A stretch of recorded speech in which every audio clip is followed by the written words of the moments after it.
everybody. Welcome to Slogans Rock and Metal Extravaganza. We're on episode 3 of our Best Song series, and today we're talking about the Bad Boys of Boston, Aerosmith. And we got our special guest here, Ches, today is going to join us. So we're each going to pick our favorite song from each album. And yeah, so Ches, you want to start off on how you got into Aerosmith? Yeah, just kind of thanks for having me guys on again. I appreciate it.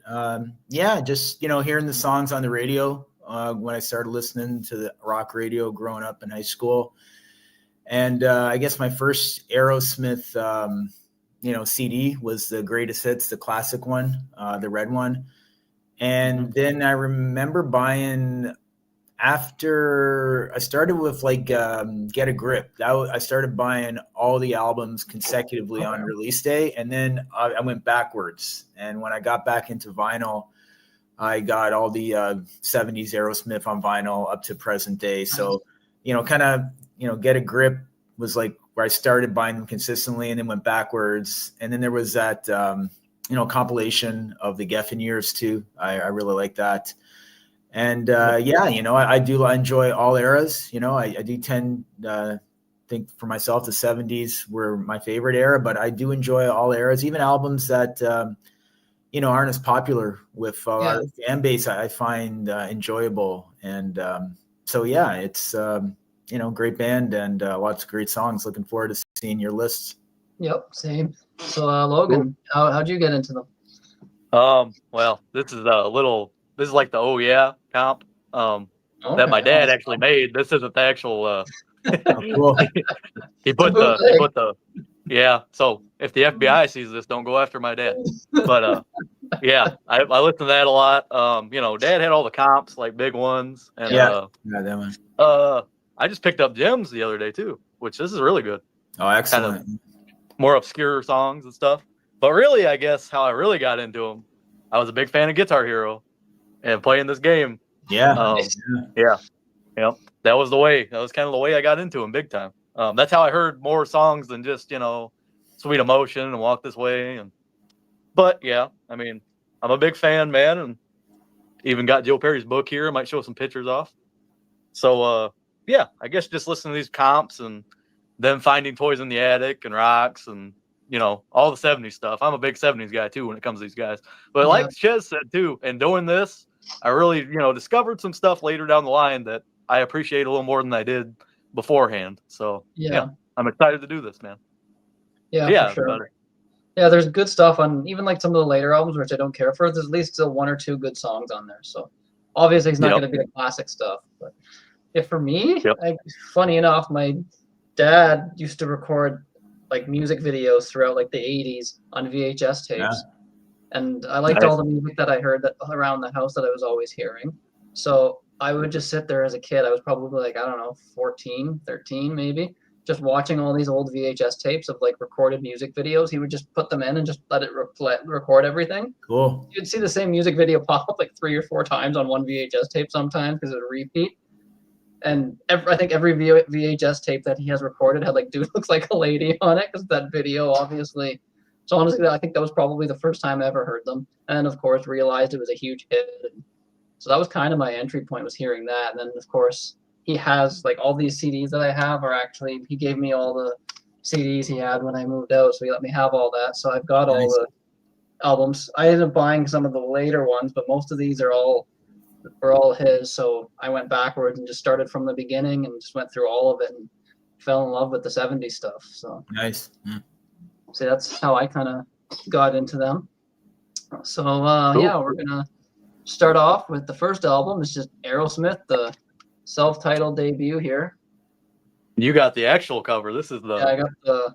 And there's. This is one of the reissues because it says featuring Dream On. Really? Yeah. So wow.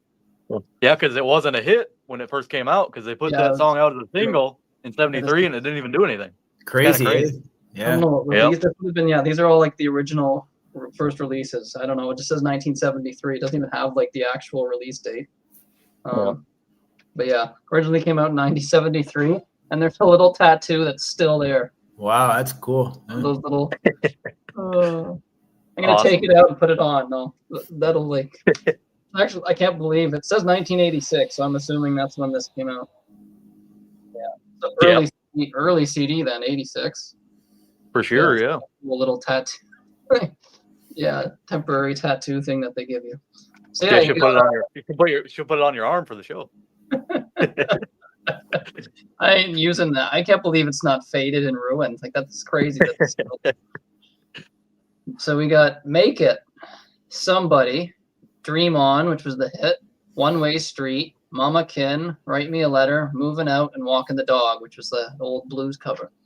So we're going to go to Jez, and what's your favorite song off of the debut and why? And Yeah, tough one. A lot of great songs on there. But I'm keeping it at one and going with like my first instinct. And I'm going to go with One Way Street. Nice. And, wow, nice.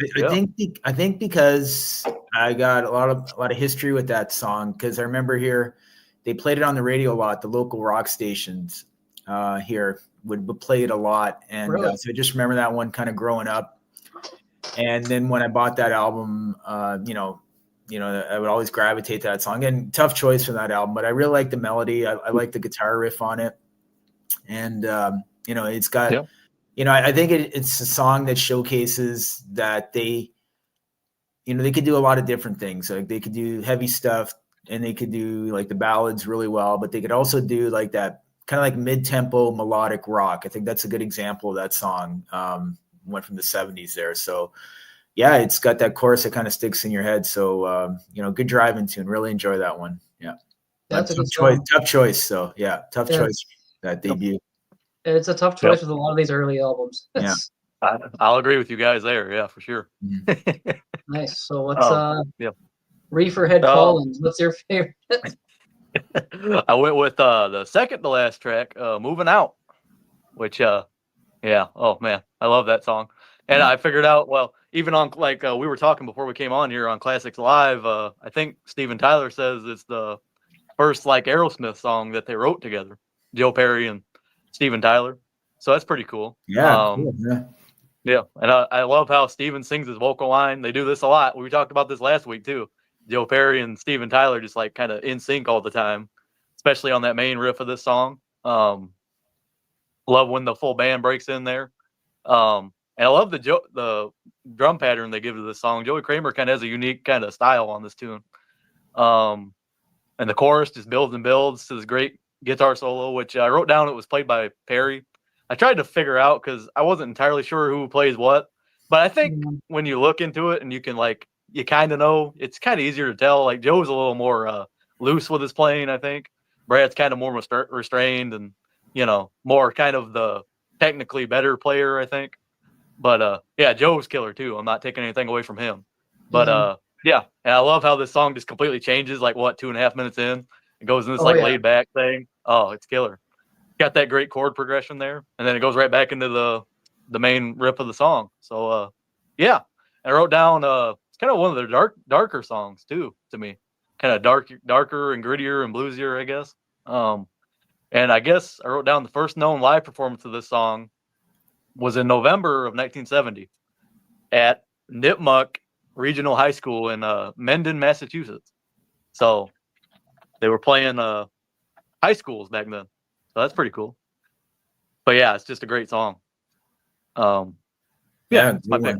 Yeah, it doesn't really say who plays on. Like some albums, it'll say this is first solo by Whitford, first solo by or whatever.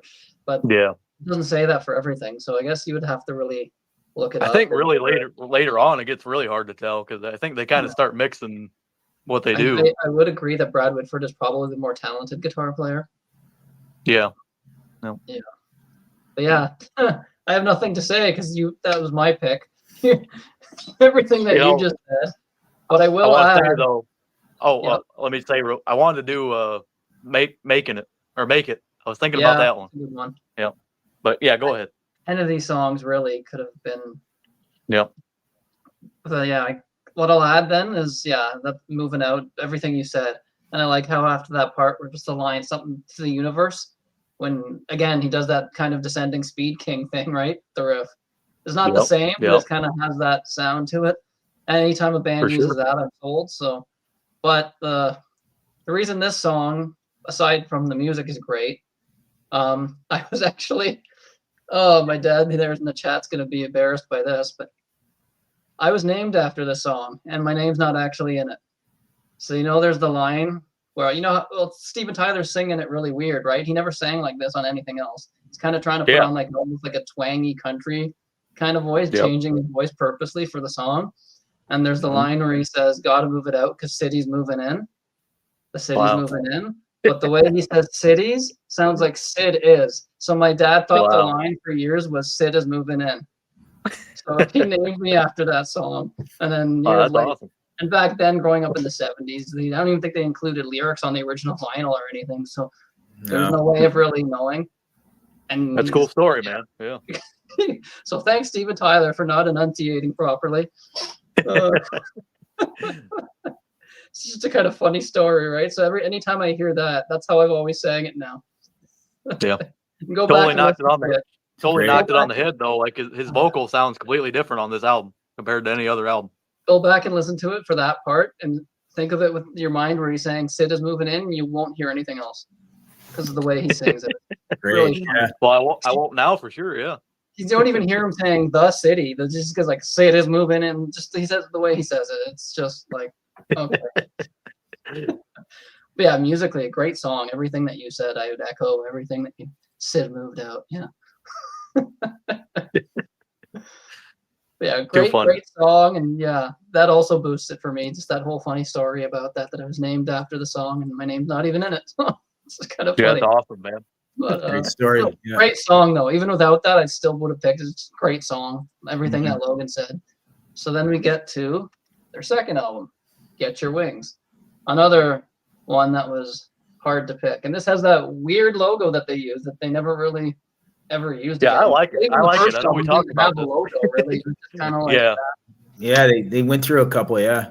Before they settled on the signature stamp logo, right? So, well, or tattoo logo. That's cool.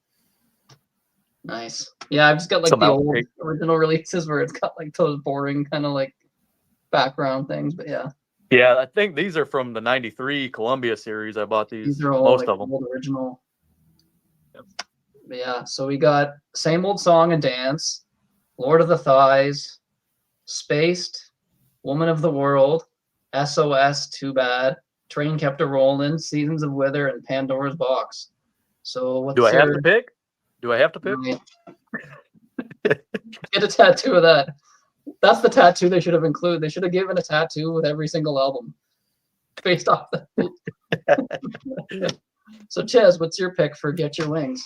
Another tough one. That was my first. When I went back and bought the catalog after I was buying them consistently, that was my first 70s album that I bought. And so you naturally gravitate towards the first one that you buy, right? Because you listen to that the most. But another tough one. But I think I got to, might be a common choice, but I think I'm going to go with Same Old Song and Dance. Yeah.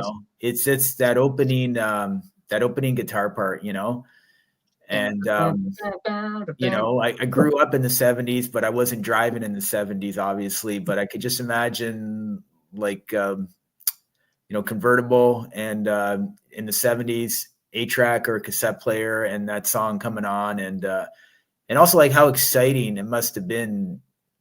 Like obviously I didn't hear it in the 70s. I heard that, decade later in the 80s, but how exciting it must have been for people living in the 70s and hearing, that song come out and then just running down to the record store and that type of thing. But just iconic song and iconic riff right there. And I think it kind of showed, the debut is stellar, but I think with this one, it showed I think their songwriting got better. Yeah. And, their playing is really good on this album. I think everybody's kind of firing on all cylinders and saying, we're going to be here for a while, So, but again, another tough choice. Almost went with SOS. Too Bad on that one. I was really close to kind of getting that one, but I think I'm kind of going with First Instincts. There's so many ties I could pick off all of them. So, but yeah, I'm going to go with that one. So never get tired of it. Did you ever get to see them live back then or no?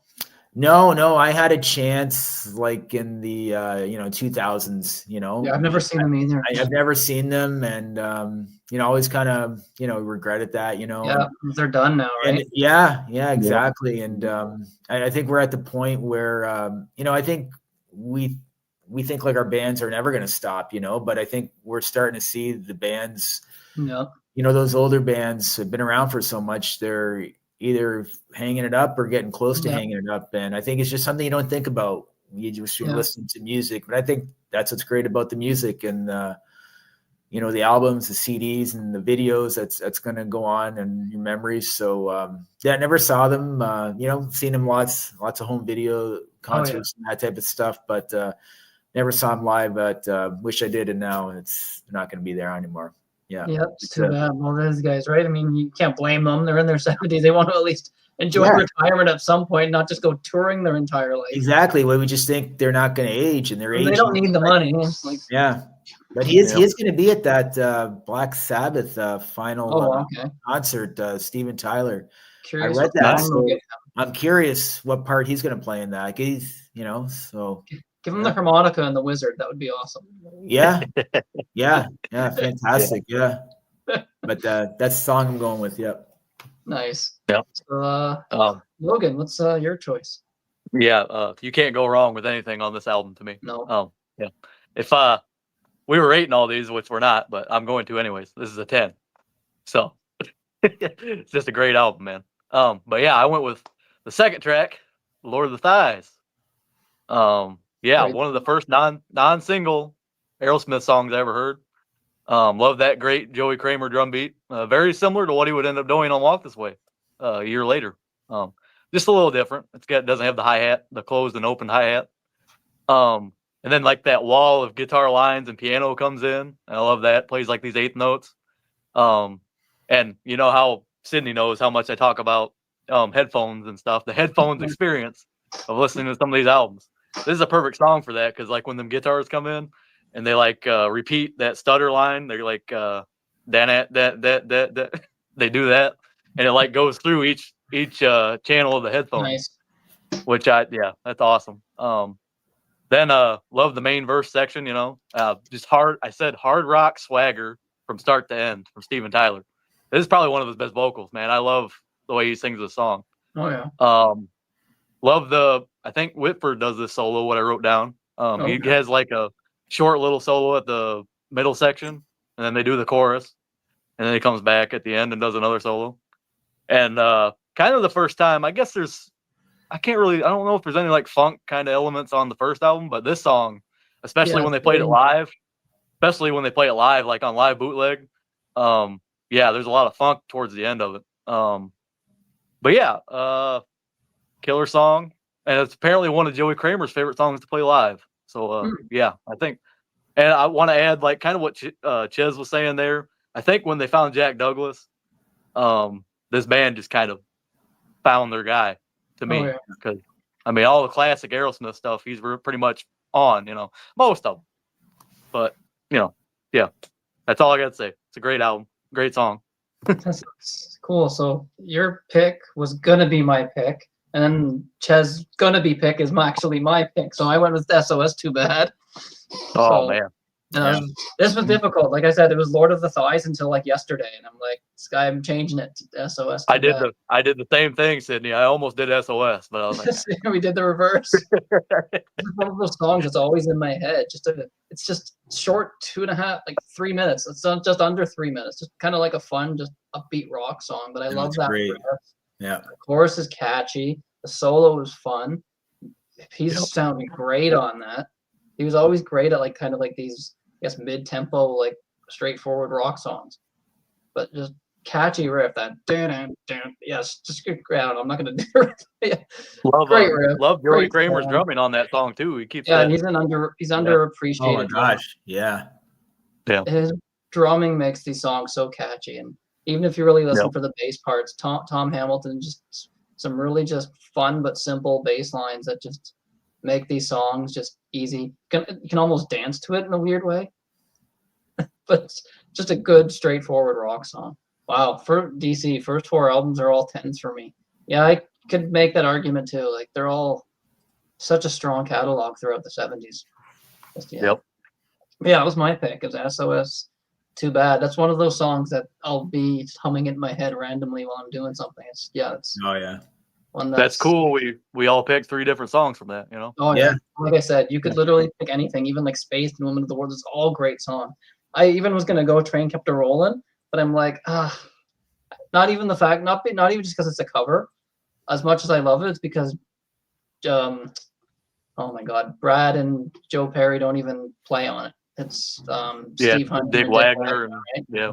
They were probably either, I don't know if they didn't have the ability to play that stuff yet, or if they were just a little bit too influenced by alcohol and narcotics.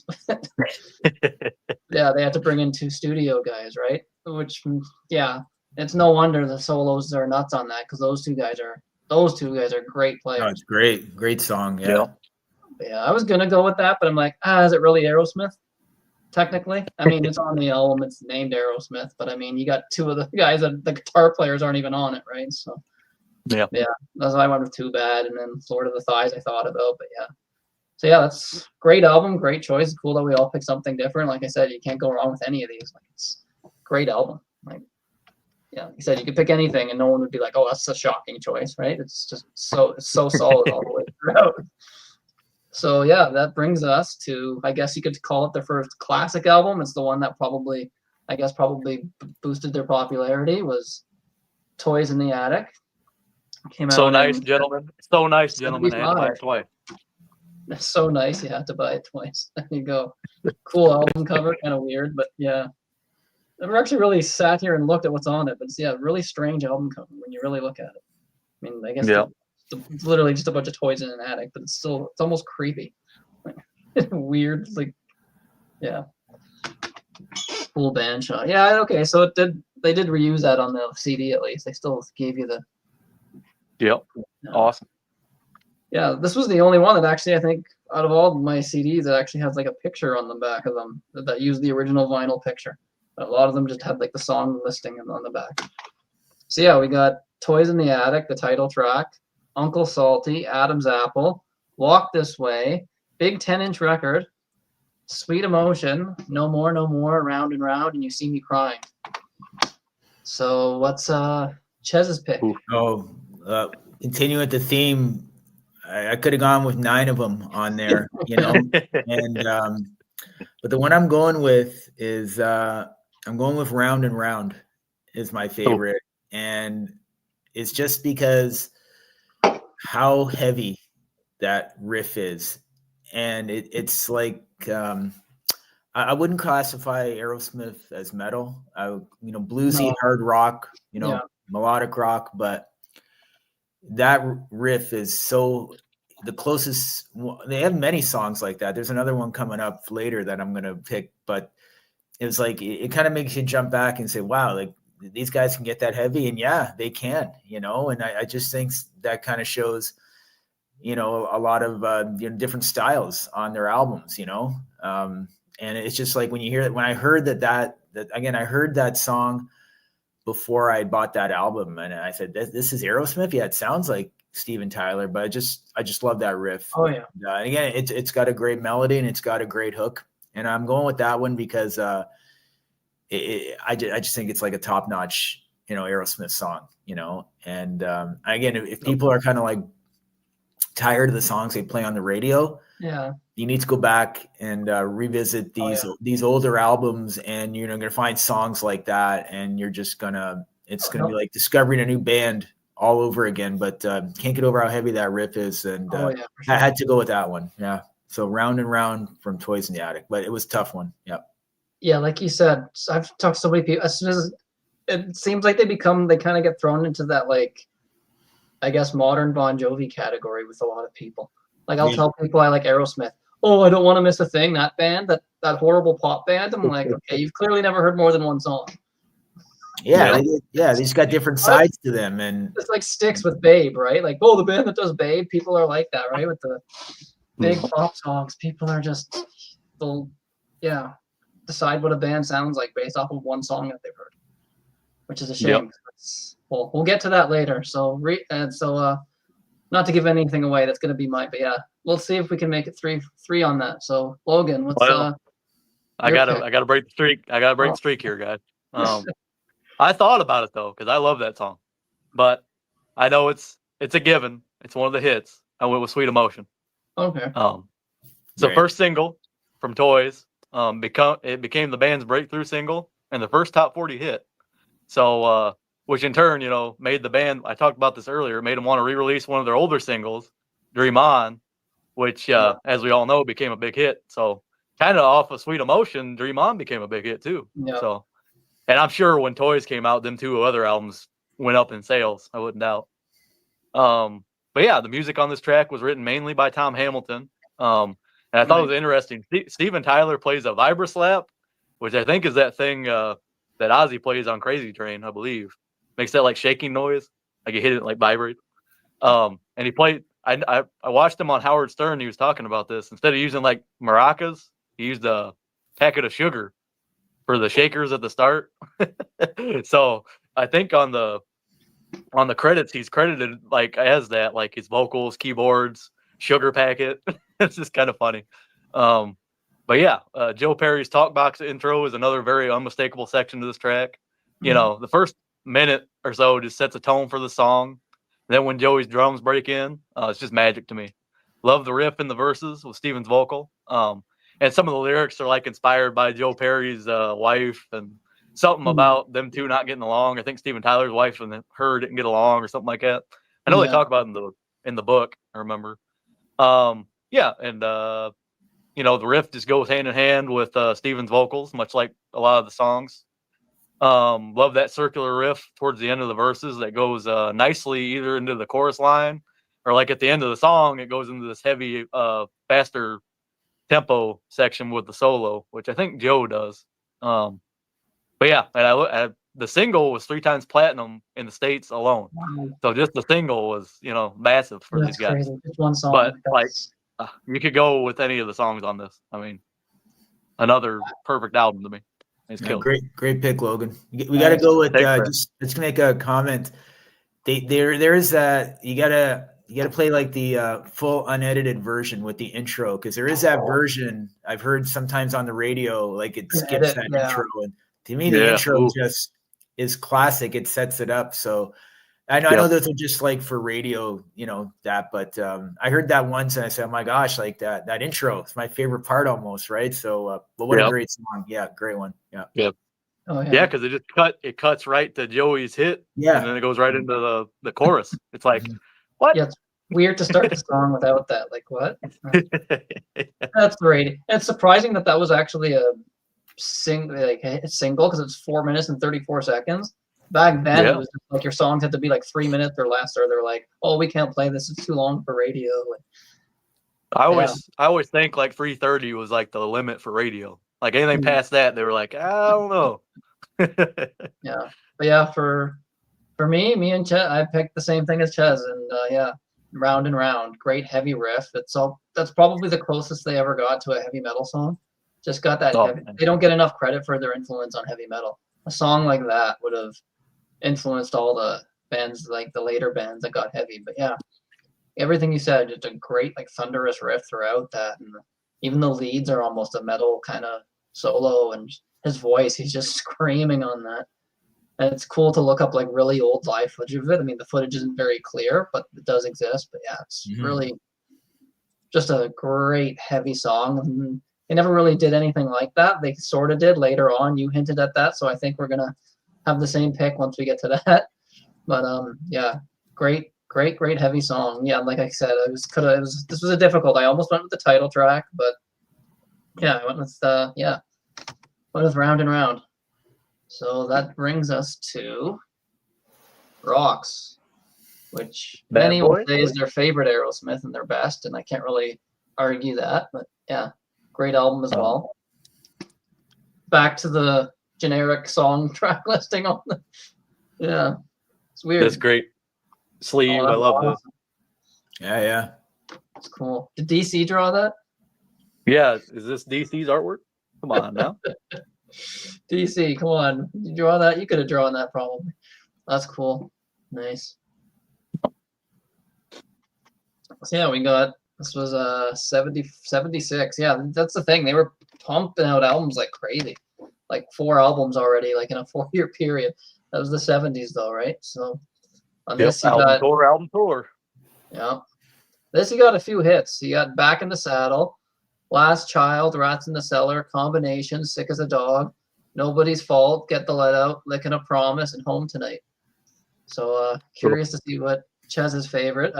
I think I know what it is because he kind of hinted at it already. Yeah, I think it's gonna be my favorite too. So. Yeah, either way, I am going with Nobody's Fault.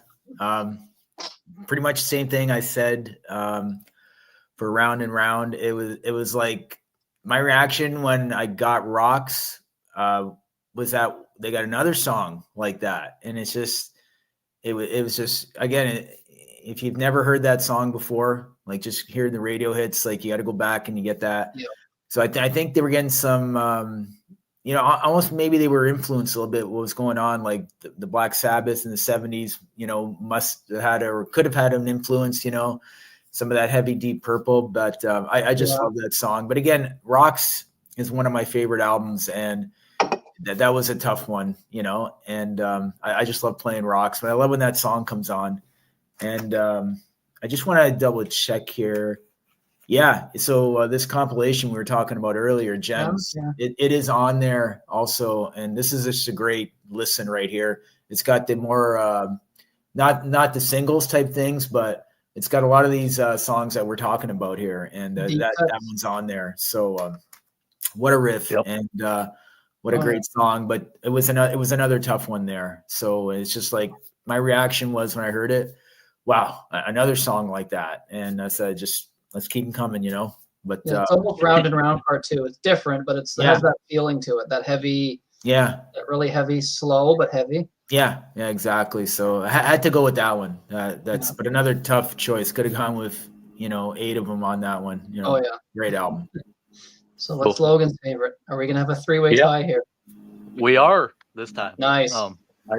Nobody's fault, man. And we were just talking about this. How killer is it that Round and Round and Nobody's Fault go right together on this? Yeah, back to back. So,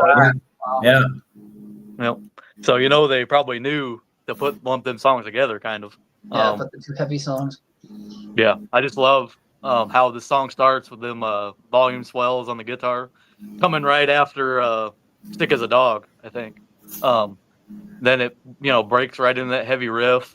Whitford does, I think he wrote this one, so I think he does most of the soloing. Yeah.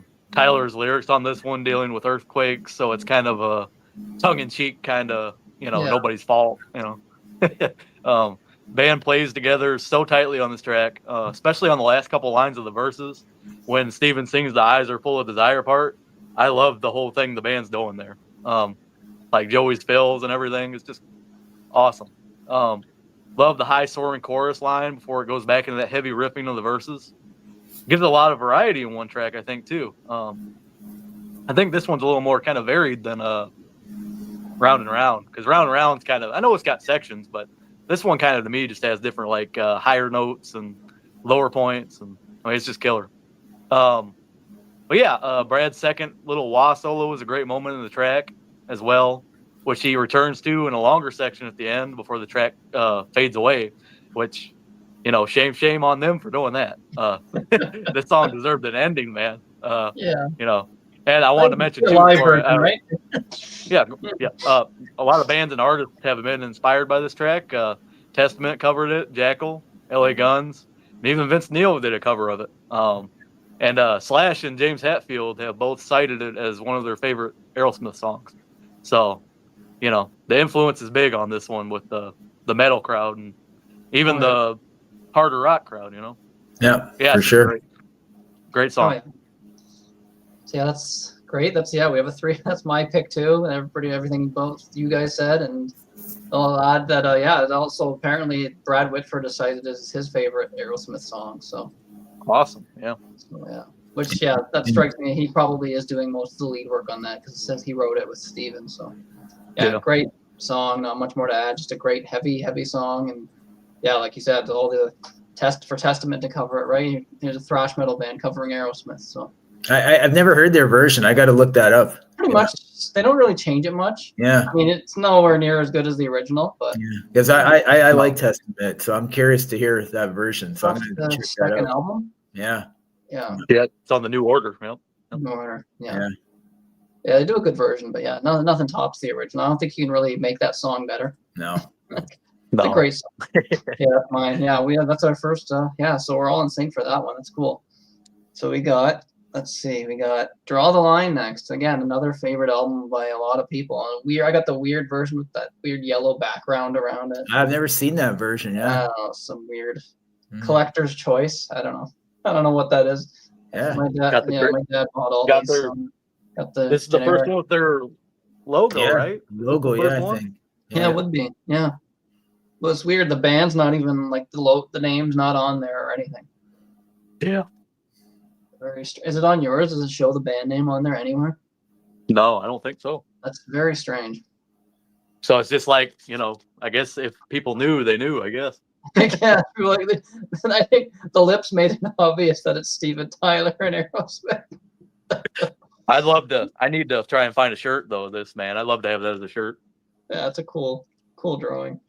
So yeah, you got Draw the Line, the title track, I Want to Know Why, Critical Mass, Get It Up, Bright Light Fright, Kings and Queens, The Hand That Feeds, Sight for Sore Eyes, and Milk Cow Blues. So Chaz, what's your favorite? For this one here, I am going to go with Kings and Queens.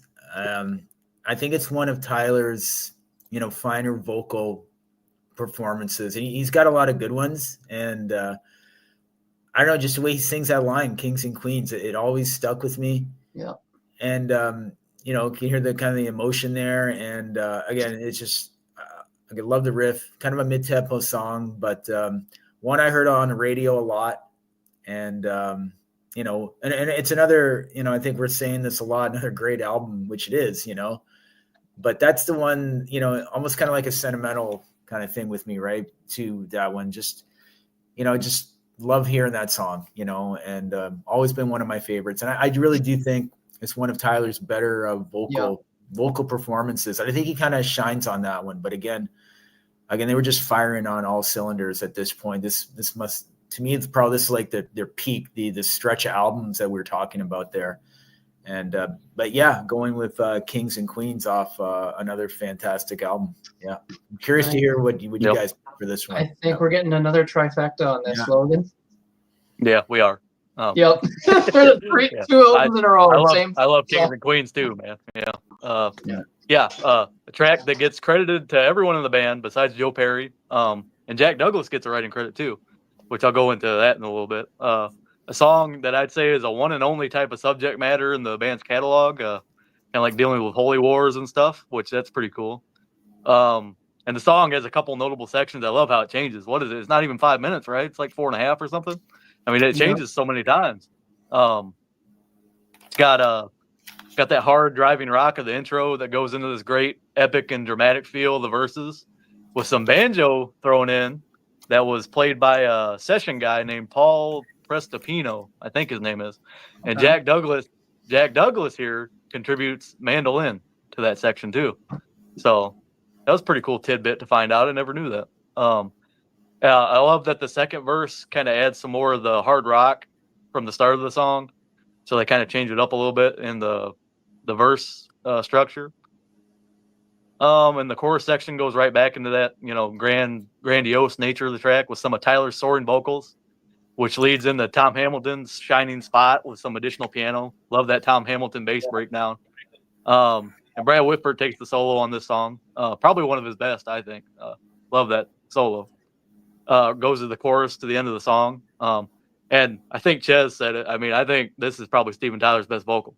And to think that these guys were going through all the stuff they were going through and still make an album like this, it's just crazy to think, just a perfect track, that's all I had to say, really. I mean, it's awesome, man. Yeah, it's my pick too. So we got 2 albums in a row where we all pick the same. But yeah, it's a great song. Like everything you said, I love that whole that goes through. Yep. Yep. So again, another one of those songs that's stuck in my head. I mean, I'll get weird looks if I walk in around singing Kings and Queens and Guillotines, but great song. And yeah, everything that you guys said, very dark sounding, but it's Yes. not Yep. super. It is like not really super heavy, but it is in its own way. It's just Yeah. a great song. Just, you hear that. I think I'd argue that's my favorite Aerosmith song in general. So this was easy. Way up there. Yeah.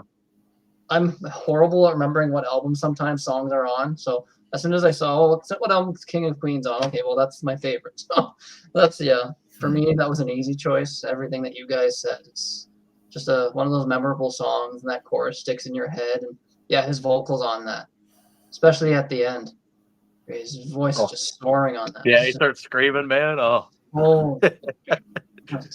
He stopped doing that in the 80s. He did a different type of screaming, I guess, but like earlier on, his vocals were just phenomenal. One of the best singers of the 70s.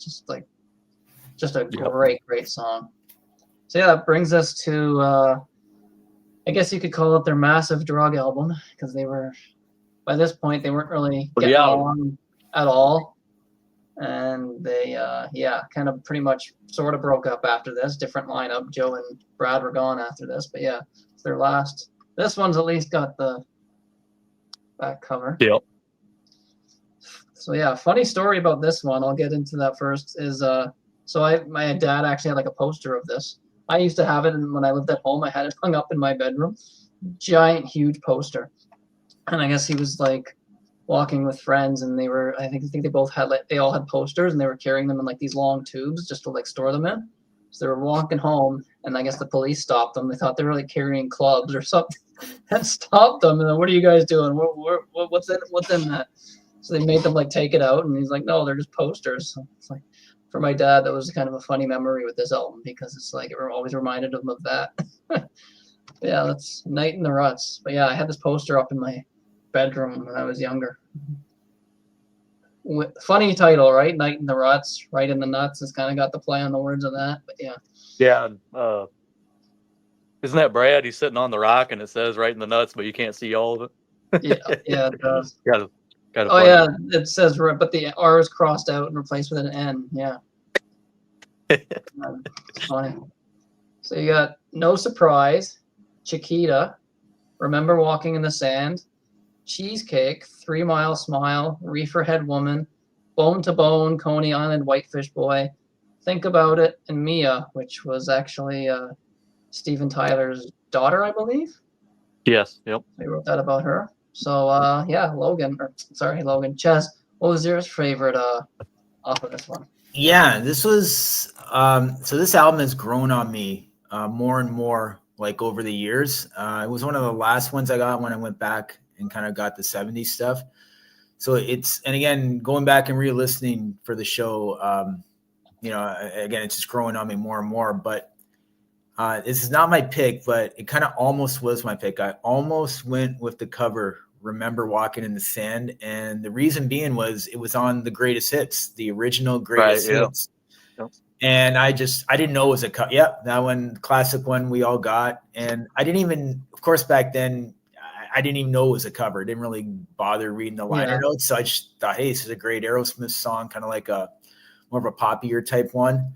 But I am going to go with No Surprise. Over the years, I think it's a good lead-off track. And I think this album is, disjointed because of the drama they were going through, and they had to bring in the guys, the guitar players to finish it. And, not an album that gets talked about a lot, like in the general masses, but I think amongst Aerosmith fans, it's kind of like one of those sleeper hit albums, Yeah. Like one of those albums that are liked by the fans. And it's just one that's grown on me more and more. And No Surprise. I think that's just a, classic Aerosmith song back then. So I think for whatever was going on, they did have it together. And I remember reading Joe Perry said he was really proud of, there's some interesting, they were doing some interesting guitar playing on this album. He was really proud of some of the changes that, chord progressions that they were going through, trying some different things.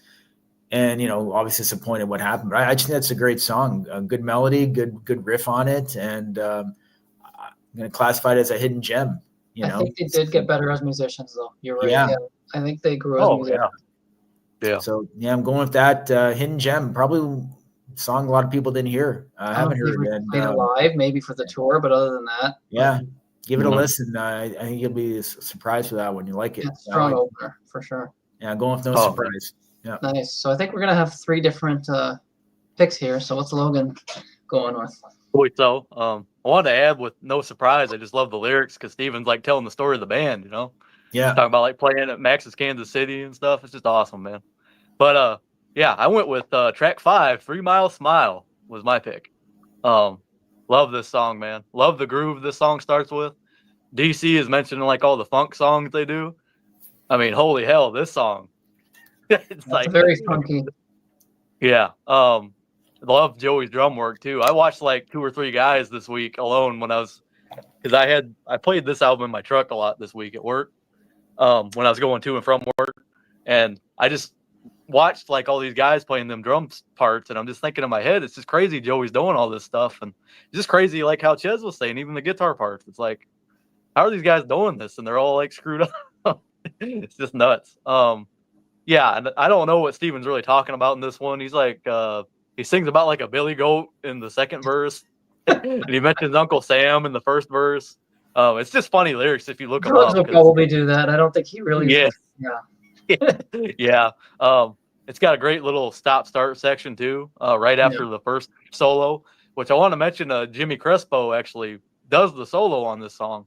I guess I was watching a show, I think with Ladano and Derling. I think Ladano said Brad Whitford did a solo for this song, and Jimmy Crespo did a solo for this song.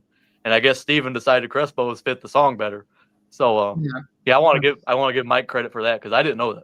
Which is interesting. Cool. We ended up in the band, right? So it's I feel like this is the type of song that a musician could just get lost in so fast. You know, so many time changes and even tempo changes. I love all the riffs in it and everything. Yeah, that's my pick. But I love this album quite a bit. I mean, it'd be ranking high for me. It's an underlooked album. Like. Yeah. You kind of say, there's no memorable good songs. I'm like, to me, it's a great album. I don't know. I don't think that Aerosmith had a bad album in the 70s at all. Like, none of the stuff. Yes. Again, great album. I could have gone with a few. I was going to go with Bone to Bone, the White Fish Boy song. Almost went to Think About It, which is a Yardbirds cover. But I did go with a cover, and Ches mentioned it. I went with Remember Walking in the Sand. I know people might laugh at that one because it's kind of a cover of like an old girl band, but to me, the way they did it, it's just, even though you get the whole finger snapping and they're still great the way they did it. His vocals on that sound amazing. The solo was amazing. They just did a great job. It's one of those songs where I don't think many people really knew it was a cover unless you really followed seeing that closely. But for me, that was my pick. And an interesting fact, wonder if maybe it's just a fluke or if Aerosmith heard the version, probably not.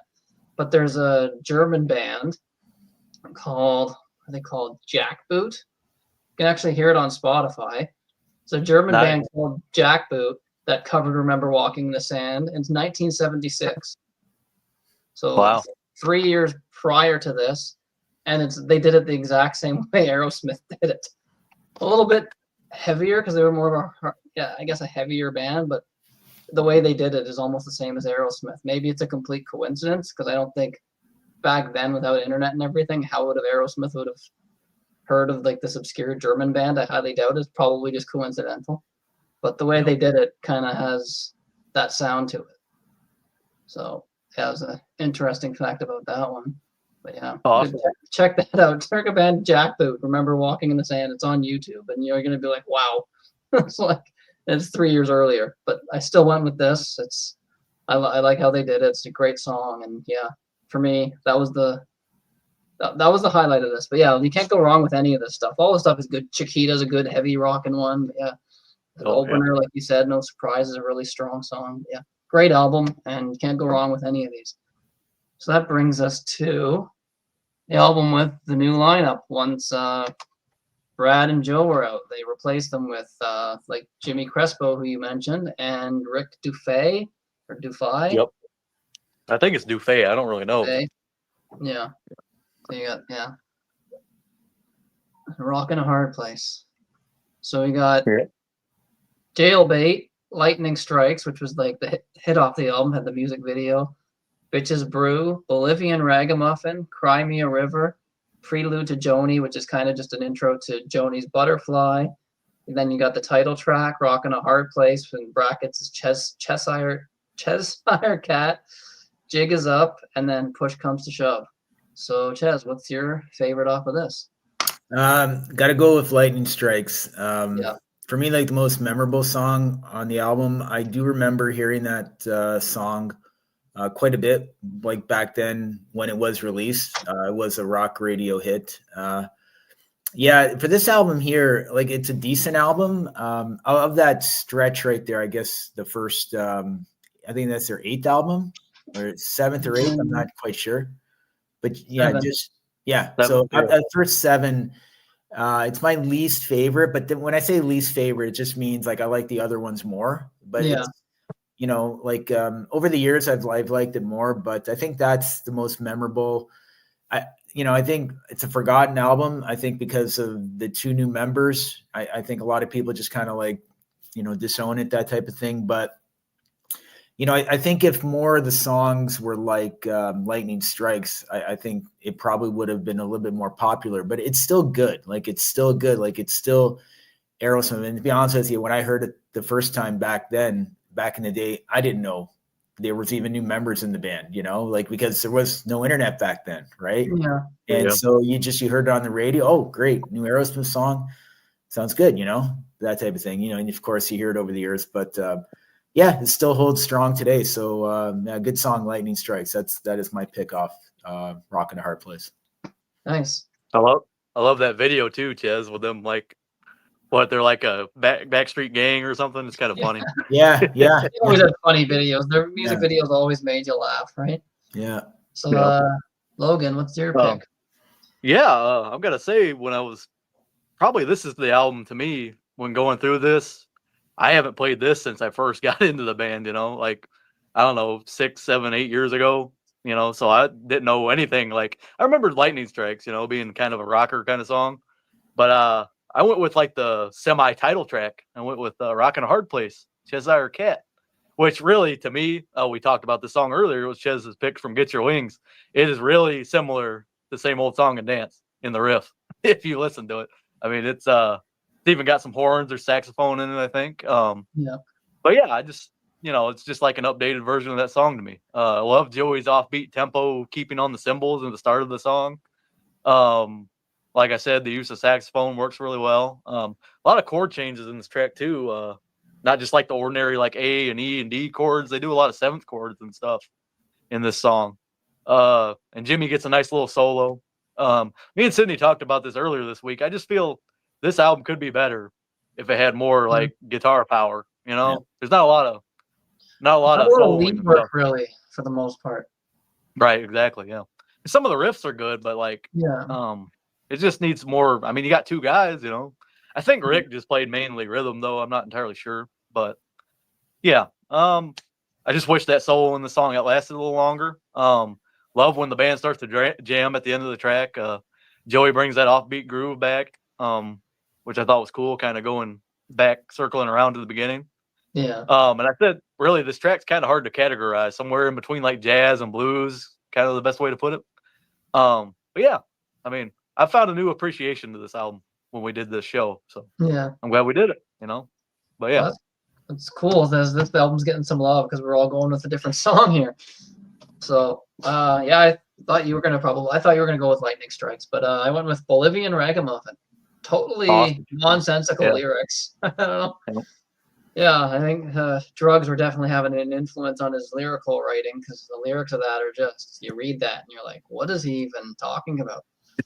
Musically, it's kind of starts off just kind of like mid-tempo, and then it kind of builds a bit, and then it gets heavy at the end. Just they start riffing out, and there's a great solo in there. It's a really weird song. I mean, it's called Bolivian Ragamuffin, so it's really different. Yeah, it just starts off kind of like it's just a basic mid-tempo song, and then changes and speeds up and gets heavy, and they throw really cool leads in there. But yeah, it's a fun song. like I haven't heard this album in years. Yeah. And yeah, I went back to it and I thought that song was a really cool song. If it weren't for that, I probably would just go Lightning Strikes. But I think it gets a bad rap just because of the member change. You know, I mean, yeah, well, the album, yeah, that's yeah, and the title too. I mean, it is kind of. Yeah, I don't know. You look at some of these songs, Jailbait, it's like, oh, that's kind of good. The early '80s were a weird time for a lot of the '70s bands, though. You know, Yeah. You really didn't know where to fit in and what they wanted to do because new wave was big and heavy metal was coming up. So it's like, you know. Yeah, they all kind of like had to reassess because like all the new bands were coming in the new decade, and I think a lot of them had that album or two that they had, you know, they were kind of like keeping doing their thing or going through their stuff, but then almost had to change with the times type thing, you know? So a lot of them kind of like right around that time, like they had to readjust, especially the ones that have been around for a decade, I found, you know, and a lot of them readjusted well and came out with great stuff. But I guess competition brings out the best in you, you know, it makes you up your game. Yeah. I think it's almost like they were still trying to sound like they did in the 70s, but almost trying to go like almost in a hairband direction somewhat. Mm-hmm. They couldn't really kind of find even kind of like an updated style to it. Yeah. The hairband stuff didn't really kick off though until like 85, 86. So, oh my God. Did Sid try to look like Steven Tyler? No, I did not. No, Sydney's he's going for the Joey Kramer on the back of, for that. Joey looks different there. Yeah. Yeah, he does. That's the only time he looks like that, I think, too. That's strange. So then, that brings us to Done with Mirrors, the reunion album. Yours is reversed, isn't it? Yeah, mine isn't. Yeah. Oh, yeah, it is. Too. Yeah, see, it's weird. It's got the logo, too, inside it. Oh, yeah. Mine doesn't have the... Yeah. It's weird. Interesting. Great band shot, too. Yeah, this was like the reunion album with the classic lineup. And, of course, it was called Done with Mirrors because it's, you know, snorting cocaine up of a mirror and they were done with their drugs. So that's why they called it Done with Mirrors. This was like their clean, sober. This was their clean and sober album. So I still think this is underlooked. I think it's a great album. Well, yeah, we'll talk about it. I'd say so too, man. Yeah. So we got right off the bat, Let the Music Do the Talking, which is a cover of Joe Perry Project. So they went and redid that when he came back. Might as well show this off from this album. Yep, there you go. Logan's prepared.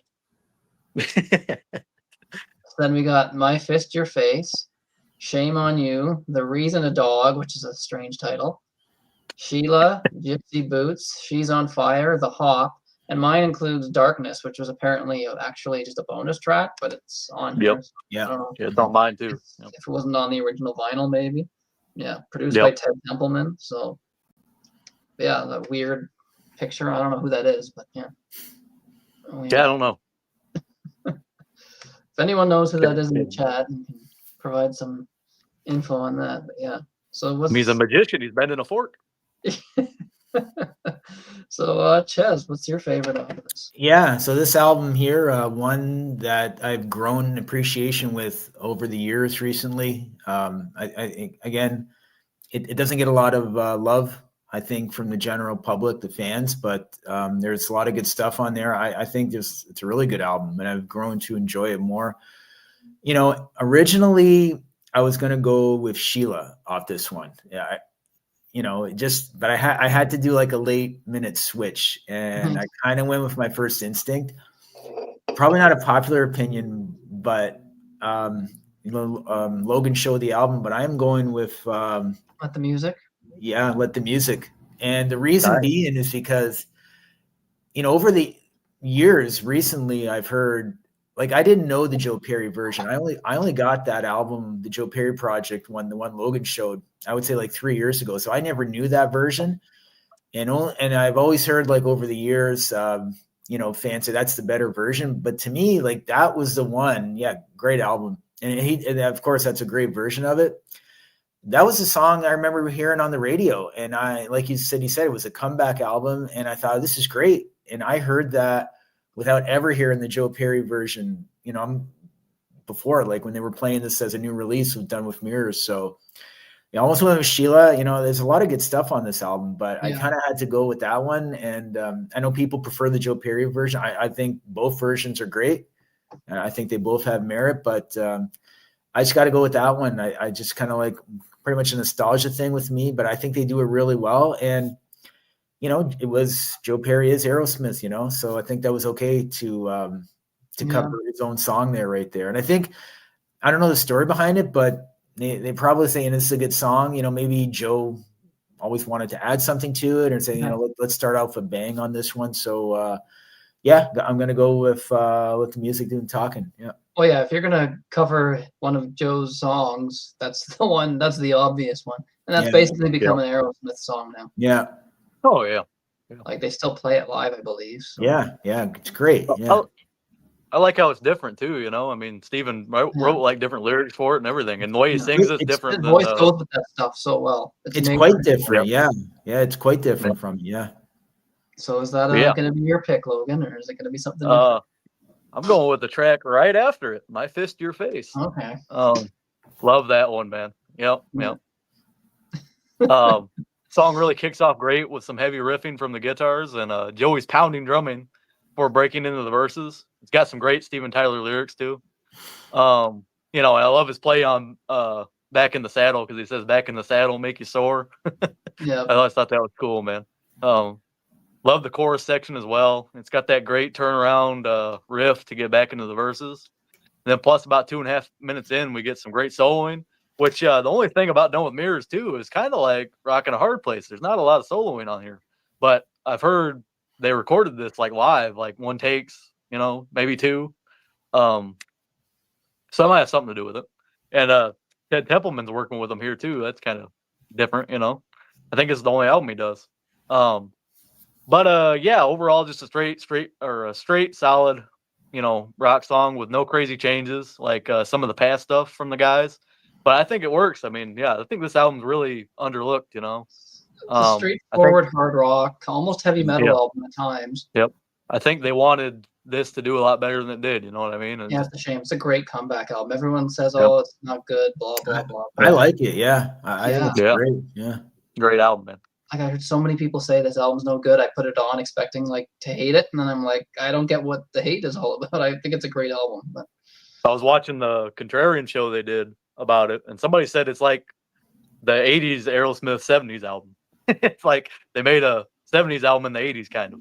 It kind of does have that feel to it. Throwback to that, and that's why my pick is basically might be controversial, because it's basically redoing a big song of theirs. I went with Gypsy Boots, which if you listen to it, is basically just Toys in the Attic. It's especially in the chorus, he says "Gypsy, Gypsy," which is like repeating the toys part. Yeah. Toys in the Attic. But so it's Gypsy Boots was my pick. It's just a fast driving song. Like if Round and Round wasn't on Toys in the Attic, I probably would have went with Toys in the Attic. But for this, I had to go with Gypsy Boots because it's basically Toys in the Attic Part 2. And it's just high energy song, great solo in the middle of it. Oh yeah, probably the heaviest song on the album. Might be one of the heaviest songs they ever did. So you got the speed of it, plus they got the heavy riff. But probably the heaviest fast song that they did, I would say. So it's a great high energy fast rock song, Gypsy Boots. So that was my pick. But that was cool. We all got different picks for this one too. So great album, very underlooked. Like it gets a lot of hate. People say this isn't the real Aerosmith, but for me, it's I don't think anything's wrong with it. To me, this easily could have came out in the 70s. Absolutely, yeah. Throw back to that sound. And for 85, like that's it probably sounds more like, I've heard people say it sounds more like a follow-up to Draw the Line, The Night in the Rut. You know what I mean? It's kind of got that. I could see that coming next instead, but So now we get to the controversy. The albums that most people will say the downfall. Yeah, to me they're not classic, but I still find some stuff to like. Here it comes. I kind of agree with Permanent Vacation. For me, there's not too many memorable songs for me personally, but if you like it, you like it. So that's the next one. This was like the big album, I guess, that made them famous. They were big in the 70s, but at this point, everybody knew the name Aerosmith. They were never going to become an obscure band. They were never going to break up, I don't think, after this. They just became so popular because they just became a radio staple at this point. So we got Heart's Done Time, Magic Touch, Ragdoll, which was a massive hit, Cimaraya, Dude Looks Like a Lady, which everybody knows, St. John, Hangman Jury, Girl Keeps Coming Apart, the huge hit Angel, the title track, Permanent Vacation, I'm Down, which is a Beatles cover, and closes off with the movie. So what's your favorite, Chaz? Yeah, they remade themselves, and like I said, I enjoy all eras of the band. For me, I'm going with Magic Touch off this one. I Okay. think that is a great Nice. song. Didn't get any radio play. That's an album track, definitely. I think it's got a great melody. I think it's heavy, and yeah, we're getting into these albums. I guess that second wind, where the masses like them. They got the big, massive radio hits, that type of thing. Where more people liked Aerosmith, right, at this point. Yeah. But I don't think that's a bad thing. Like I was happy that they were getting that success and that they were back. But yeah, there's some great tunes on this one. So I am going with Magic Touch, an album track off that one. I think that's a really good song, and I really enjoy that one. It's definitely my favorite off this album. And so yeah, going with that one. So yeah. All right, Logan, what's your favorite off of this? Well, I went with St. John, which is kind of Nice. more of like their bluesier kind of jazz thing. There's like I don't know, Joey does this like open hi-hat rhythm at the start. Got these like descending riffs from the bass and the guitars. It gets a little like I don't know, like Foghat kind of, a little boogie rock a little bit on what the lay down the sword part. Love that. Yeah. Breaks into this cool ascending lead line that segues right into the solo, which Joe Perry plays. Yeah, and I think this would be probably the one track to me on Permanent that reminds me of like the older style kind of.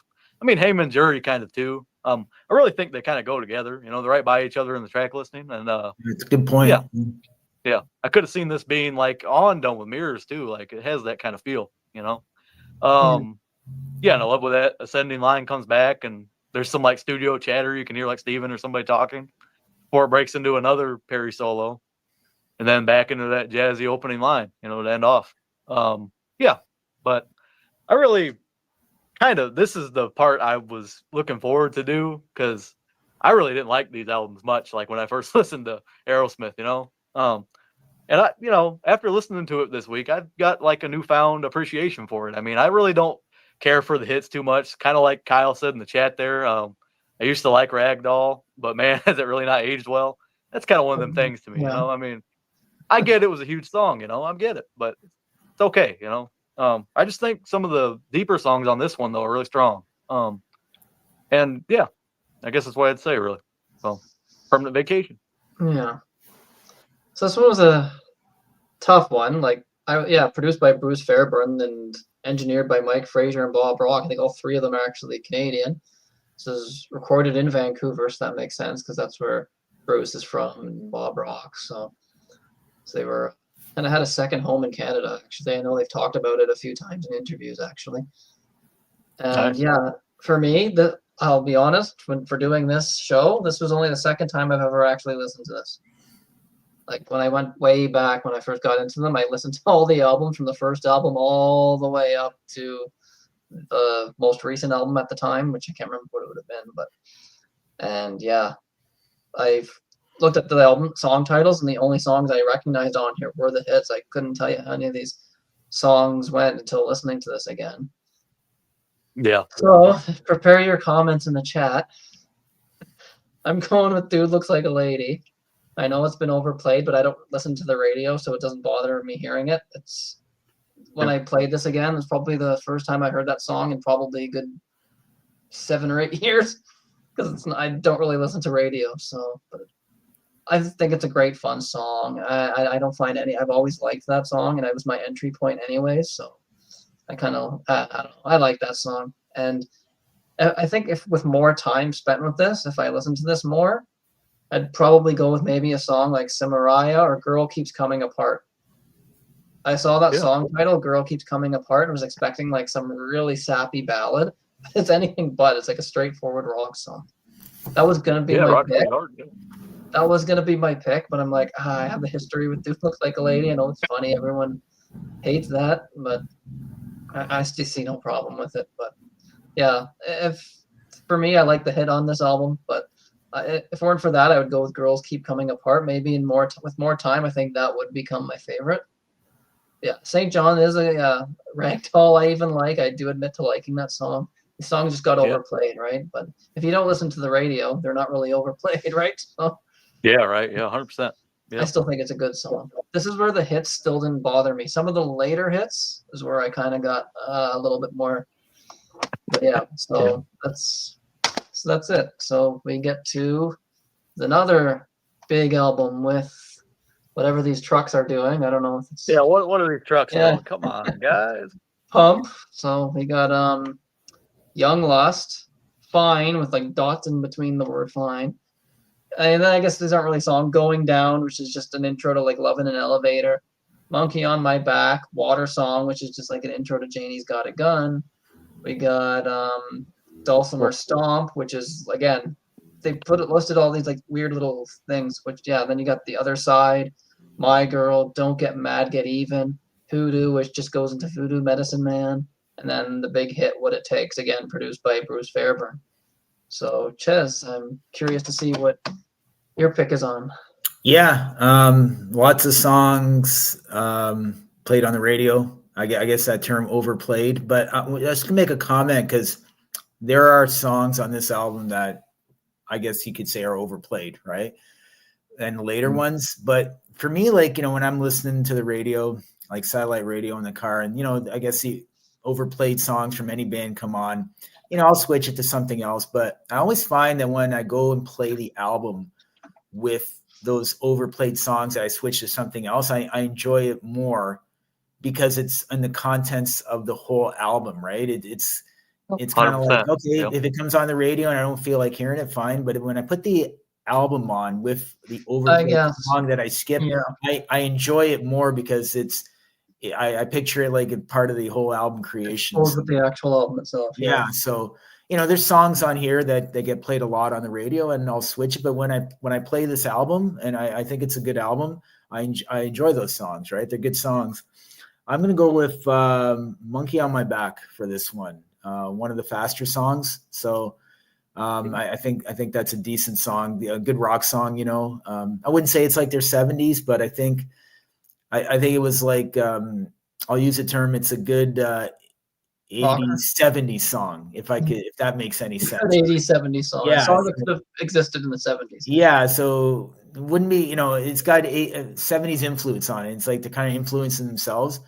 But I'm going to get some good guitar work on that song. So, and that got a little bit of airplay down here. It wasn't a single or a hit, but I remember that getting some airplay. So I'm going to go with that one, Monkey on My Back for this one here. Yeah. They played that on Saturday Night Live too. Yeah. Oh, yeah. Cool. Yeah. That's right. Yeah. Yep. But yeah, I'll get into it if we're ready. Logan's going with the water song. Yeah, that's my favorite. No, Going Down's my water favorite. noises. I like the opener, Young Lust. That was my favorite. And I totally agree with what Ches says. I'm weird about these two albums, because I've always really liked Pump. I don't know why. Because I never really liked Permanent Vacation too much until like this week. I kind of it's starting to grow on me a little bit, But I think Pump's like really strong as an album to me. I think the song kicks the band's 10th album off well, with a big band intro with I think it's almost like Southern rock, kind of like slides and stuff. Before the main section of the track starts with harmonica and some slide.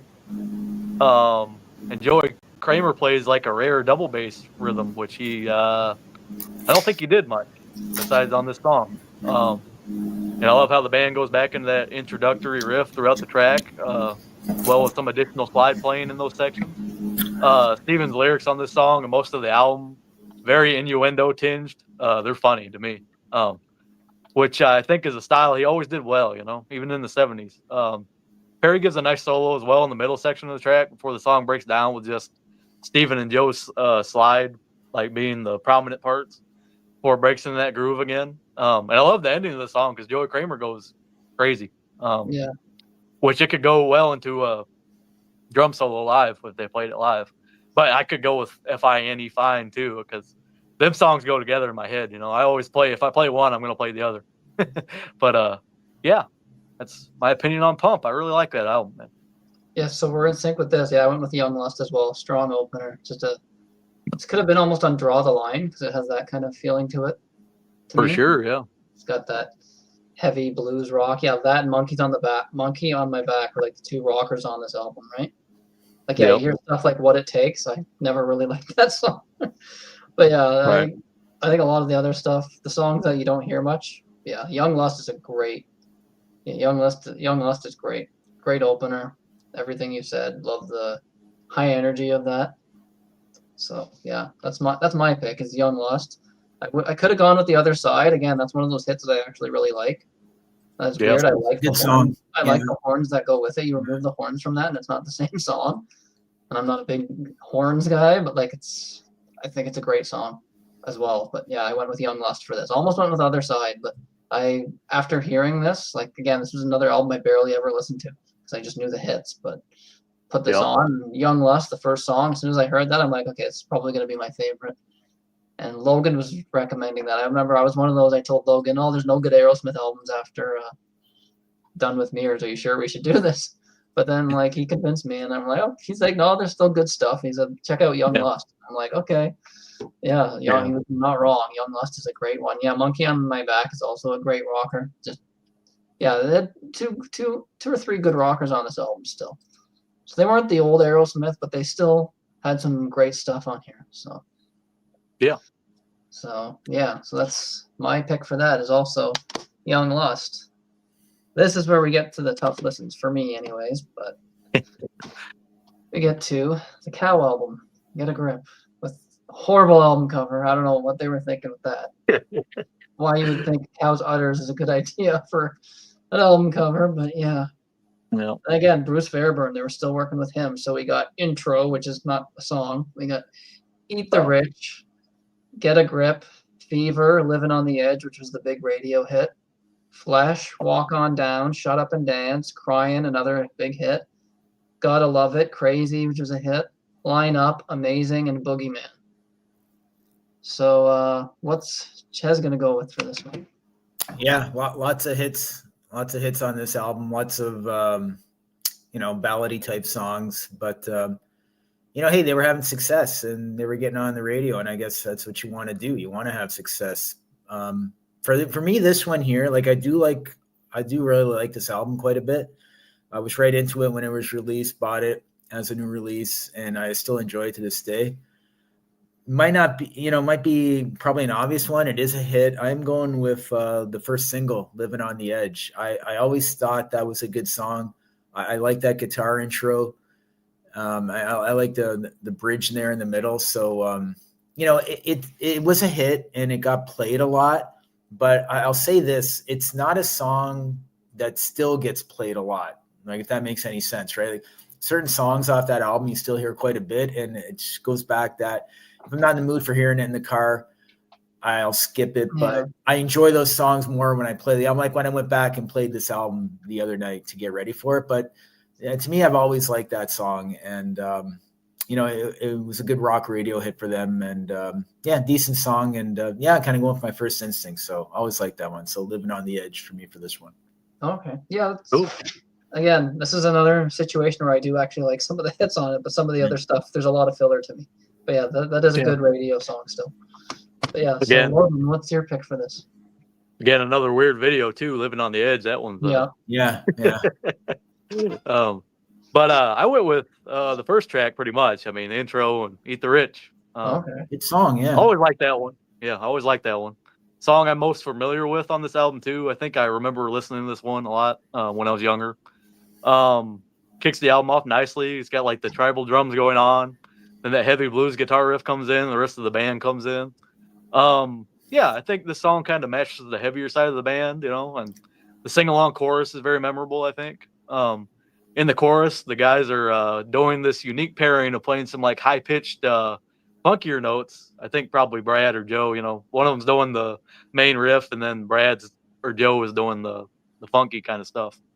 And Joe plays one of his best solos on one of their albums, I think, on this tune. It's really good. It's just a little too short, I think. But I like how the song also goes back to the intro part from the album, that like 20-second thing, before it goes back into the chorus to wrap this one up. But yeah, I think it's a strong track, strong track to open the album. I kind of agree with Sydney though.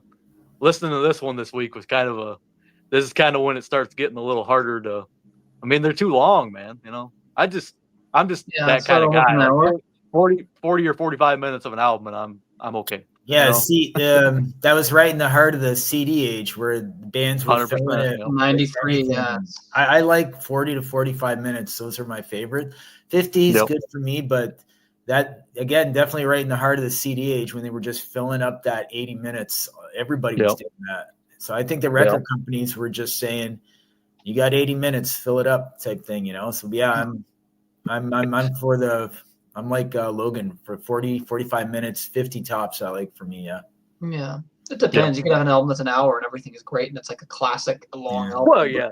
But this, they just kind of threw on just some generic songs just for the, I don't know if you like the song I'm going to pick, but I don't know. I like the song. And it was in the Wayne's World 2 movie. They perform it. It's I'm Going to Shut Up and Dance. Yeah. It's just a good, fun, pretty song. Yeah. I love that riff. And again, with Steven Tyler. Did you see who co-wrote that? No, I didn't.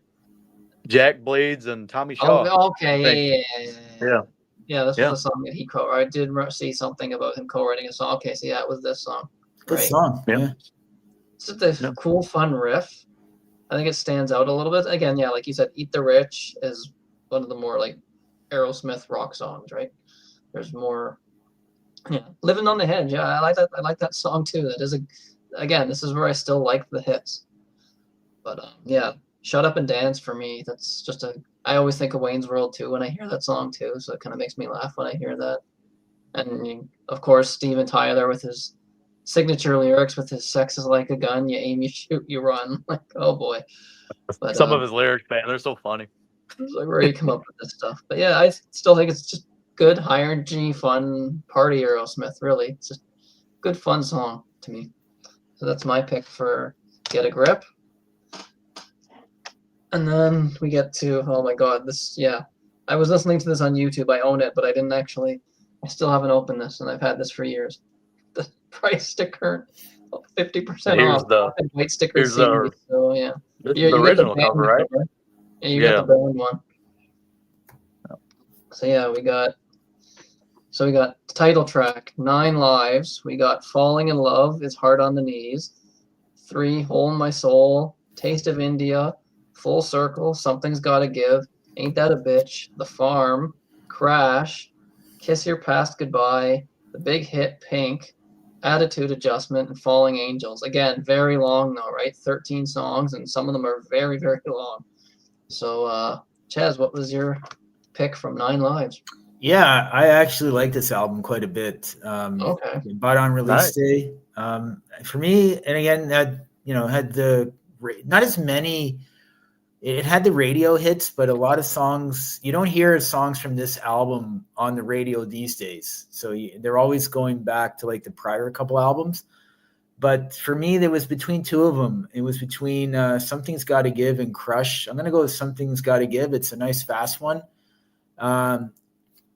Again, I think I'm not going to say it's like their 70s, but I think it had tendencies like a lot of their 70s songs. So it's a rocker, so, and I think it's got a good chorus, and I like the guitar on there. I think it's got a good fast riff to it. So, and when I was, I always liked that song, but on the re-listen for getting ready for this show, that one kind of stuck out to me more than it had in the past, which was, it's cool, kind of discovering like a hidden gem type thing. That's what's cool about doing, shows like this, going back and doing the re-listening. So yeah, I'm going Something's Gotta Give. Yeah.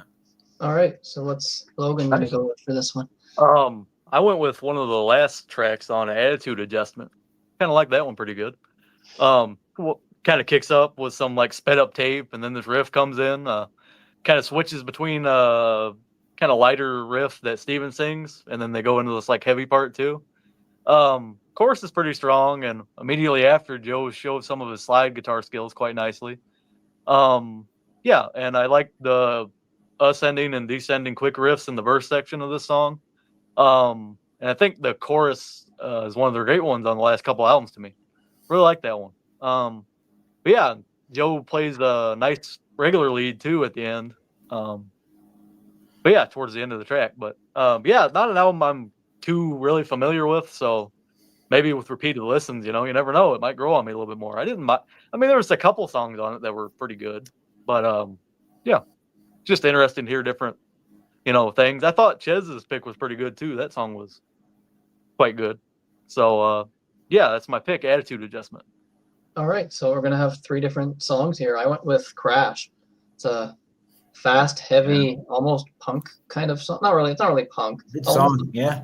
the way he's singing is almost sort of like with a punk attitude, but high energy, heavy song. Heavy song. Again, it's another one of their really heavy ones, and with some great lead work in it in the middle. And then there's interesting fact about this one is Steve Tyler plays garbage cans on it, trash cans. At the very end, you can kind of hear them in the background, 2 trash cans clanging together. Steven Tyler came up with that idea, and he's doing that. Well, I never knew that. That's cool, man. It's just, yeah, like, I don't know. Just, yeah. It's not, yeah, it's, I don't know. It's not an album that I've really listened to much. As you can see, it's not even opened. But yeah. Yeah, for me, that was my pick, was Crash. Just a high energy, heavy song. They never really did anything about that. But yeah. Like that. Cool. So yeah, that's my pick, is Crash. I almost messed this up because it's the only one I don't have, so I almost went to the one after. But yeah, the next is Just Push Play. So the only one. I still got to pick this up because I'm a completionist. So I got to get this one. There, Logan, I'm coming to your house and taking it. I love that band shot of them, man, on the back. People call this one Just Push Stop. Just push stop, or just push off, and they'll have all their names for it. So, but yeah. So we got Beyond Beautiful. We got Just Push Play, the title track, the huge hit Jaded, which won a Grammy, I believe. And then Fly Away From Here, Trip Hoppin', Sunshine, Under My Skin, Love Lies, spelled L-U-V instead of Out of Your Head, Drop Dead Gorgeous, Light Inside, and Avant Garden. Yeah. So what's your favorite on this? Yeah, not my favorite album. I did buy it as a new release. I do like Jaded. I think that's a good song. Not too many, not one I go back to a lot, but the song I've always liked from first listen, it wasn't a single. I've always liked that song Sunshine. I think it's a good mid-tempo rocker. I think it's got a good melody. I think that could have been a hit if it was released as a single. I don't believe it was. I only remember Jaded kind of getting played on the radio back then. I definitely think kind of like for their resurgence, I think they peaked with the prior album. They weren't selling as many, albums as they used to. This one didn't sell like the other one. So, a lot of people kind of got off the train there, so to speak, the Aerosmith train. But I think Sunshine's a good song. I think it's a good mid-tempo rock song. It's got a good melody, and that was one that always stuck out to me when I first heard it. So going with Sunshine. Nice, man. Yeah. Cool. We're gonna have different ones on this too. So what did you go with? Yeah, I went with the Joe Perry song "Drop Dead Gorgeous." I thought that was kind of a cool track. It starts with a bunch of like sound effects before it goes into Joey Kramer's drum break. Sets up the main verses of the song. Which I think those are kind of okay, but it's got this like sound effect going throughout that I'm not overly crazy about. But when it gets to the chorus, I really like the chorus of this song. It's got that like ascending riff, and Steven and Joe both sing. I think that's the highlight part of the track to me. Joe gives a very cool lead solo break in the track as well, which goes in this electronic drum part that leads back into the chorus line. I like the change between Steven and Joe and the vocals on the song. Which sometimes they did, sometimes they didn't, depending on certain tunes, whenever Joe took a lead. But, I'm not saying this is like combination or anything, but it's kind of a cool combination of the vocals, I guess, per se. So, I do have this. And if I could send it to Sydney for less money, I probably would. But shipping cost alone probably wouldn't be worth it. Yeah. So I went with the first song, Beyond Beautiful. I know it's kind of a ballad kind of, but it's kind of like got these really crunchy riffs in it, really like distorted, crunchy riffs, and even in the solo, it's like hard to explain. It's kind of somewhat of a ballad, but kind of picks up near the end, and there's some great guitar work in there at the end. It's really the only song that I was really too familiar with from this, because I remember when I first heard this album, that was the one song that stuck out the first place. Went and listened to it again, and I thought it was all right. I don't think it's as bad as I remembered it, but I still think it's some solid stuff on there, right? Like, I think we picked actually the best songs on this personally too. Like, it's not as bad as I remember it. It's still not. It's probably not an album. If I'm gonna listen to Aerosmith, I'm not ever gonna pick this album up. It's not an album I'll actually ever probably really feel the need to go put on. Right. But yeah. if I were to pick something, I'd probably would just go with Beyond Beautiful, because I do like some of the guitar work on that. And yeah, Marty Fredriksson was a co-writer on a lot of this, and he did a lot of work. He's a big mainstay towards the later end of the career. Yeah, he wrote for a lot of people. Yeah. Cool. Yeah, that was my pick for this. And yeah, like Jaded won a Grammy, so they were still pumping out hits and getting popular with this. Not the best album cover in the world, kind of weird, but that brings us to the somewhat of a cover album. There's still an original song on there, but yeah, it's basically a cover of old blues songs. Honkin' on Bobo with the harmonica, and you got the logo on there still too. Oh, your back cover. That's your back cover? Wow, mine's got a band shot. Yeah, mine does too. I had the sleeve out. Oh, okay, that was the Yep. So Honkin' on Bobo. So we got covers of Roadrunner, Shame, Shame, Shame, Eyesight to the Blind, Baby Please Don't Go, Never Loved a Girl, sorry, Back Train, You Gotta Move, The Grind, which was an original song, I'm Ready, Temperature, Stop Messing Around, and Jesus is on the Main Line. So Chaz, what's your favorite from this? Yeah, I'm gonna go with You Gotta Move on this one. I was not so when I heard they were doing this, I think people thought, oh, they're kind of going back to their roots, right? They're kind of like they're not doing a song of big hits, that type of thing. And Baby Please Don't Go, like a lot of people have done that. So that's the only song I was familiar with. I knew it was a covers album, so I kind of went into it thinking, well, it's almost like a new Aerosmith album. It's not, right? It's covers, but I think they do them well. I think You Gotta Move is good. I think it's got some good guitar parts in there, and I didn't know the song before, so I appreciated it more. Yeah. So, I think it's, and again, I hadn't listened to it in a while. I enjoyed it when I bought it. I've listened to it over the years, but going back, I said, oh yeah, this is pretty good. I definitely like it better than the prior album, and it just was something that wasn't going to sell, I don't.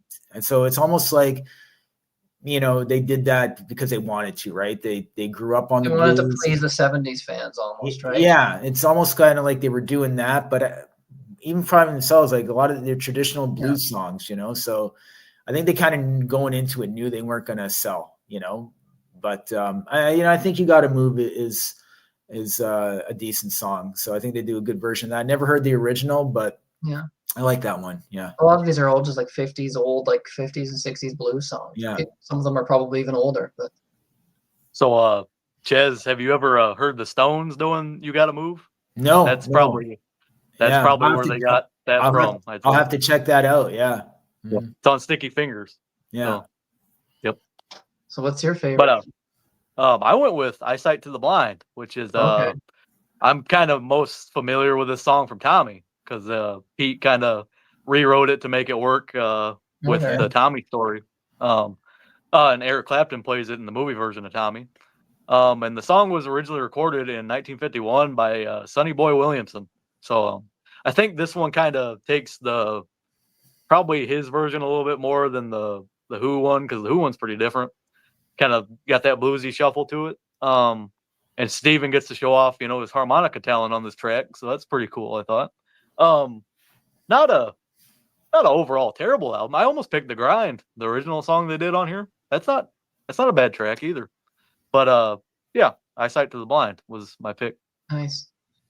See, I actually really, really like this album. Like, I like Yeah. the 70s blues stuff, so I like that they kind of did a throwback to that. Even though it's all covers, I don't care. Like I don't really know these originals at all, really, except the exception of one or two. But for the most part, yeah, I had no problem with this. It sounds like it could be a 70s album, really, just kind of modernized. So I like that they did like just a solid blues rock album. So I went with, I know it's going to be probably a very generic choice, but I went with Baby Please Don't Go. That song's been done to death by a lot of bands, but Yeah, we I just talked about it last week, right, Sydney? I love how they did it. Yeah, like Budgie did it. Yeah, so many bands did this. Baby Please Don't Go. But I think they do a great job with it. There's a music video for it. Not much to say. Everyone knows that song, Baby Please Don't Go. But yeah, I think they did a great rendition. That's a song that's made for Aerosmith to cover, as are all these songs. I actually think it's an underappreciated album. I don't care that it's covers and it's all like old blues songs. It's Aerosmith at the heart of it, or like a solid bluesy hard rock Yeah, band. yeah, and they went to their roots, and I yeah, love and I've always liked Baby Please Don't Go. I've always loved when rock bands cover that. I don't care. I don't get sick of any band covering that yeah. song, whether it's I, AC/DC, I Budgie, or Aerosmith. I agree. Yeah, they do a good version of it, so I almost went Great with that song. one. Yeah, And it's they go great. Nice. nuts on the leads on that too. Actually, all the lead playing on this is all really, yeah, there's lots of harmonica still, but there's lots of guitar on this too. It's a great blues. I would go as far as saying I found this the most enjoyable listen by Aerosmith, Wow. probably since Done with Mirrors for me personally. Yeah, So Nice. I That's thought cool, it was, man. I actually thought it was a really good album. So then, yeah, a lot of people were disappointed, thinking, is this the last Aerosmith album we're ever going to get as a blues cover album? But no, they did finish off with the final album here, which I think to me has the best album cover of all of them. It's got the Yeah, it's a great cover. movie poster. Unfortunately, I don't Like think old. the music is as strong, but we'll get to that. Yeah. But Looks like an old 50s movie or something. yeah, I think an old music note. Yeah. I don't got the Walmart exclusive. I've ended up buying this later, so it doesn't have all like the bonus stuff. This is just the, yeah. So we got on here, we got Love XXX or Love XXX. We got Oh Yeah, Beautiful, Tell Me, Out Go the Lights, Legendary Child, What Could Have Been Love, Street Jesus, Can't Stop Loving You, Logan's all-time favorite song featuring a duet with Carrie Underwood. Love Her a Lot, We All Fall Down, Freedom Fighter, Closer, Something, and Another Last Goodbye. 15 songs. It's a bit long, but so yeah, curious what Chaz picks from this. yeah. So I hadn't listened to this song, this album in a while. It wasn't my favorite when it came out. You know, I like some stuff on it, but again, revisiting it, I like this was the one that kind of surprised me the most. I found more on it that I liked this time around. So I had 4 that I picked out, but I'm gonna go with Oh Yeah on this one. I Okay. think Yeah, I think nice. that's the best song for me anyway. You know, but you know, Street Jesus is another good one. But you know, this was the one that there's some stuff on there. You know, I don't care for the duet. You know, that's fine. Nothing against that artist, but I just didn't think it fit with Aerosmith. But I think Oh Yeah is a good song. But yeah, this one I enjoyed more than I did, you know, last time I listened to it. So I think it's a decent rock song. They got a few of them on there. I think they were trying to find that balance. Like they came off the blues. So okay, we got to do some faster rockers, but I think they wanted to kind of get back on the radio again. I think Legendary Child was that was all over the radio when it came out. Yeah, it was an old song, or something they had. Yep. But I remember that kind of came and went, and I don't think that was a hit that they wanted it to be. So but yeah, I'm gonna go with Oh Yeah on this one. Yeah, to wrap it up. Yeah. Okay. So Cool. So yeah, Logan, what's yours? Yeah, I went with we were just talking about it. I went with Legendary Child. Okay. I remember when this album came out, Yeah, and I remember hearing that. They Yeah, play a bunch. Yeah. That was probably one of the first Aerosmith songs I heard, really, to be honest with you guys. Because you know, Steven Tyler was a judge on American Idol, and we used to watch that. So you know, and they played that song, you know. So yeah, you know, I didn't know this until today either. The song dates back to the early '90s, so I guess it was played around like the Pump and Get a Grip kind of tours. They were playing that live, but they weren't. I think it was just instrumentally. They were like playing it in between certain songs. Well, that's kind of cool. And Jim Valance, he makes a return on this song to help write this one with Tyler and Perry. Yeah, overall, I just really like the concept of the song, being about kind of like how No Surprise, it's kind of about the band, and some of the lyrics are taken from Walk This Way and Adam's Apple, and I think they mentioned Toys in the Attic too. Yeah, he does mention other previous songs. Yeah. Which I thought, that was pretty cool. And the main riff of the song kind of reminds me of the Wanton song by Zeppelin, Wanton song or whatever, you know what I'm talking about, from Physical Graffiti. Yeah. Kind of has that riff to it. And the first high lead lines on the track kind of reminiscent of Zeppelin 2, kind of like their Middle Eastern kind of thing. But yeah, Perry shows some of his slide work throughout the track nicely. I thought it was pretty good. Nice, catchy. Yeah, just a nice song. And I think about half this album is pretty solid to me. There's some good rock, like even Ches was saying, oh yeah, it's a pretty good one. And I didn't mind Love 3 Times, Love XXX. That's a pretty good song too. But yeah, Sydney's talking to Mark and Mandy up there. I promised him I would plug his Facebook group, Sound Spectrum Galaxy. So anybody who wants to join that on Facebook is more than welcome. Community, people sharing music and stuff. Yeah, we just talk music and promote stuff, and yeah, most of the people in the chat are part of it. So, but yeah, that's my pick from. So yeah, this was for me personally. It was a tough listen. Like, yeah, there was I guess it's just because there's 15 songs, right? So, I think about half of them are really strong, but that leaves you with like 8 songs where you're like, yeah. But for me, it was, again, I like the heavier stuff. So yeah, oh yeah, it was great. One Street Jesus, you guys mentioned those, and Legendary Child. But I actually went with Love Her a Lot, which sounds like it's gonna be a ballad, but it's kind of a good one, man. Yeah, I almost did that one. Yeah. Heavy rocker on this. So yeah, for me, I went with Love Her a Lot, just a high energetic, heavy Aerosmith song. So that's what I went with. But yeah, this is obviously going to be the last album we ever get from them, which is a shame. But I mean, everyone's going to retire eventually. So no, I think they left a good career behind them, man. I mean, personally. Sure. And then you can get like the deluxe version. There's so much extra. Yeah, I got that deluxe version. Yeah. But I forgot to mention with Honkin' on Bobo that there's ones with like bonus tracks, but for whatever reason they put Jaded as the bonus track on here. Oh, I didn't know there was another version of that. Yeah. Strange. Of all the songs, it's a blues cover album. Put Train Kept a Rollin' on there, or Think About It, or one of the bluesy covers that you've done in the past. Jaded is a weird bonus track to throw on there. I would have done like a live version of Train or something like that, or not. Yeah, something more in the blues. Yeah, doesn't work with that as a bonus track. It's very strange. But yeah, that wraps that up. So that's we actually managed to do this in good time considering there's 3 of us and it's 15 albums or.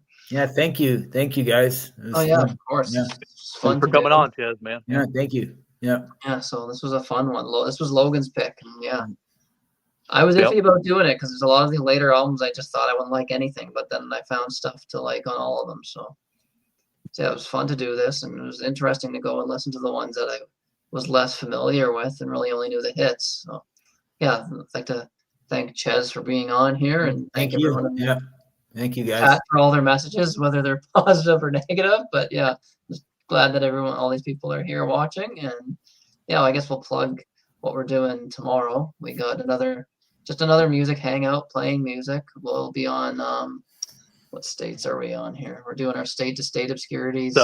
If Debbie's still here, we're doing New Mexico tomorrow, right? Oh yeah, we are. Okay, you're right. Yep, we're doing what do we got here?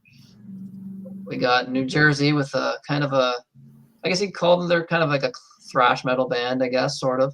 Yeah, they're thrash metal. Gothic Slam from New Jersey. They got 2 albums that came out in the 80s, one in the 90s. And then after that, we're doing a band called Triax. They only had a demo from New Mexico, just a really, really, really obscure stuff. But just, going to be playing those bands tomorrow. So, we got New Jersey and New Mexico coming up. So, cool. So, that's what we got planned for tomorrow's for our music hangout.